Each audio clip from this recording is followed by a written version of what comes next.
It had started as an ordinary night in Millbrook, a quiet town nestled between rolling hills and dense forests. The sky was cloaked in heavy clouds, casting an ominous shadow over the streets. 17-year-old Lily had stayed late at her friend Mark's house, studying for their upcoming exams. As the clock struck midnight, the silence outside was broken only by the distant hoot of an owl and the soft rustling of leaves.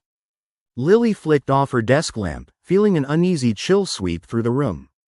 She looked out the window at the darkened street below, where the streetlights flickered intermittently, casting distorted shadows.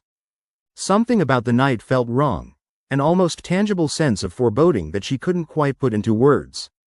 She leaned back in her chair, her eyes drifting across the window glass. Suddenly, a faint movement caught her attention. She squinted into the darkness. At first, she thought it was a trick of the light, or perhaps her imagination. But then she saw it, a figure. The figure was tall and hunched, shuffling slowly across the street. Its posture was unnatural, almost jerky, like a marionette with tangled strings. There were no lights attached to it, and despite the distance, Lily could see that its limbs were elongated and twisted. A shiver ran down her spine.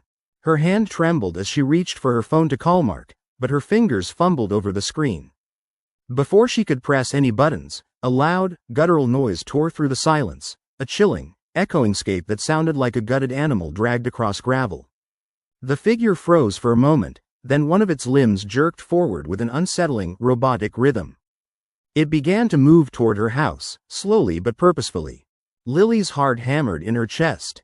"No, no way," she whispered, backing away from the window. Her eyes darted around her room, searching for something, anything, that could help her. Suddenly, she remembered her dad's old hunting knife, tucked away in the drawer of her desk. She grabbed it, clutching the cool metal with trembling hands. Whatever that thing was, she instinctively knew she had to defend herself. Her instinct was to hide, but her curiosity refused to let her turn away. She crept to the door, peeking out cautiously. Outside, the figure was now at the front porch, its grotesque form casting strange shadows on the porch steps. It was upright now, though its limbs seemed too long for its frame, writhing in a twisted rhythm as if powered by some dark, unnatural force.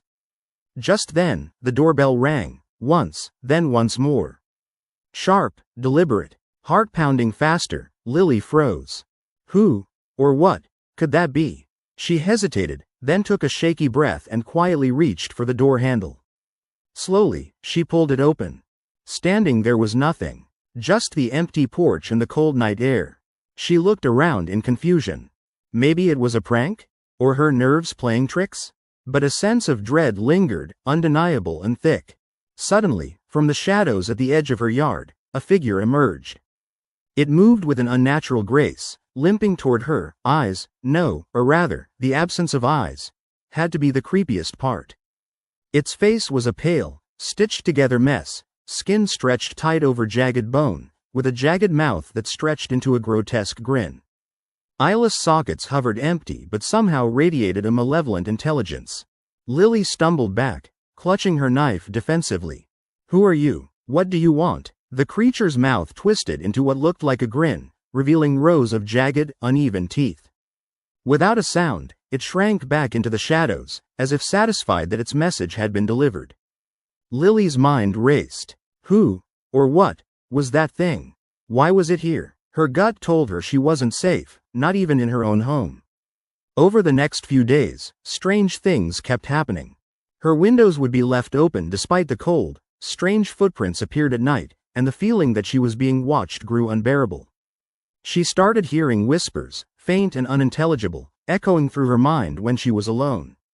She confided in Mark, who wanted to dismiss her fears as exhaustion and overactive imagination. But Lily knew better. That creature, whatever it was, had been trying to reach her, to get inside her world. One night, as she sat in her room clutching a flashlight, she saw it again, the shadow lurking just beyond the window. Its eye sockets seemed to glow faintly in the dark, a sinister reminder of its presence.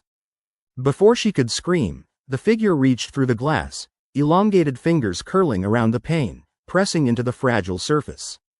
Lily felt herself frozen in terror, unable to move.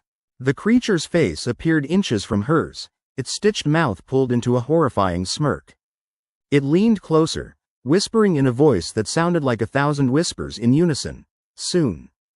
The next morning, her parents found her trembling, refusing to speak about what she saw. The police investigated but found no evidence, no footprints, no signs of an intruder, nothing but a chilling, empty house and the lingering aura of dread. But Lily knew the truth. The creature, Eyeless Jack, was still out there. Watching, waiting, able to slip into her world whenever it pleased. She tried to tell herself it was only her imagination, but deep down, she understood that some horrors aren't born from the mind. They come from the darkness beyond, where eyes are meant to see, but some are better left unseen.